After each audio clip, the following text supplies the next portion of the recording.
শরীরটা একদম ভালো নেই, যার জন্য ব্লগ শেয়ার করতেও পারছি না, এডিটও করতে পারছি না, সময়ও হচ্ছে না। লক্ষ্মী পুজোর দিন খুবই ব্যস্ত ছিলাম, মাকে সাজিয়ে নিচ্ছি। দেখো ঠাকুরটা খুব সুন্দর করে পরিষ্কার করে দিয়েছে, তো আমি শাড়িটা পরিয়েই নিচ্ছি, সঙ্গে গায়ের ওড়নাটা গয়না সবই দিয়ে দেব। এই ঠাকুরের না একটা ফল্ট আছে, মানে ফল্ট বলতে হাতটা জোড়া দেওয়া, যার জন্য ঠিকঠাকভাবে শাড়িটা পরানো যায় না, উপর দিয়ে পরাতে হয়।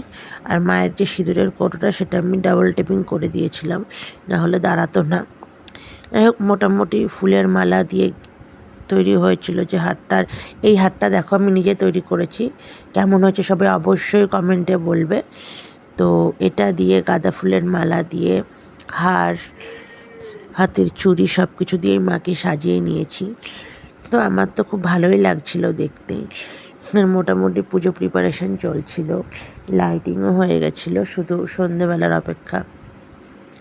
আর বাকি যত সমস্ত কাজকর্মগুলো ছিল সেগুলো আস্তে আস্তে করে নেওয়া হচ্ছিলো। ওদিকে নাড়ু প্রায় রেডি হয়ে গেছে, লুচি সুজি পায়েসটাও কমপ্লিট হয়ে গেছে আমার। দেখো মায়ের ফুল লুকটা কেমন লাগছে তোমরা অবশ্যই বলো। মুকুটটাও কিন্তু আমি পছন্দ করে কিনেছি। আর এই যে মায়ের গাছ কৌটোটা আমি বসিয়ে দিলাম, আর শাড়িটাও একটু টেনে দিলাম। এটা ঠিক শাড়ি নয়, ঘাগরার মতন, যাতে দেখতে সুন্দর লাগে। আর লাল রঙেরই নিয়েছিলাম, কারণ মাকে লাল জিনিস পরলেই ভালো লাগে তাই। তারপরে এগুলো ঠিকঠাক করে সেট করে নিলাম, দেন চলে গেলাম পুজোর বাকি কাজগুলোতে। এই দেখো লাইট জ্বালানো হয়ে গেছে, সুন্দর লাগছে দেখতে। এখনও সামনে কিছু গোছানো হয়নি, আলপনাও দেওয়া হয়নি।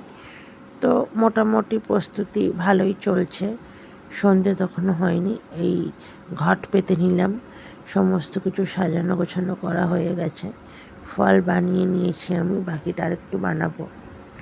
তো আমি তীরকাঠির চারিদিকে সুতোটা পরাচ্ছিলাম, ঠিকঠাকভাবে সেটা পরানো যায়। আর ঘরটাও ঠিকভাবে বসিয়েছিলাম যাতে কোনো রকম সমস্যা না হয়। এই যে ঠাকুরমশাই এসে গেছে, পুজো শুরু হয়ে গেছে 8:30 নাগাদ। এই প্রদীপটা জ্বালাতে আমার খুবই সমস্যা হয়, অনেকক্ষণ ধরে জলে, কিন্তু ঠিকঠাকভাবে সাপোর্ট করে না, তুলো অনেক সময় পড়ে যায় প্রদীপের, তার মধ্যে থেকেও করতে হয়। এই যে ঠাকুরমশাই চলে গেল, জাস্ট 7:40 ঢুকলো, 8:10 বেরিয়ে যাচ্ছে। ওনার আরও বাড়িতে পুজো আছে, আমি ওনাকে গেট পর্যন্ত এগিয়ে দিলাম।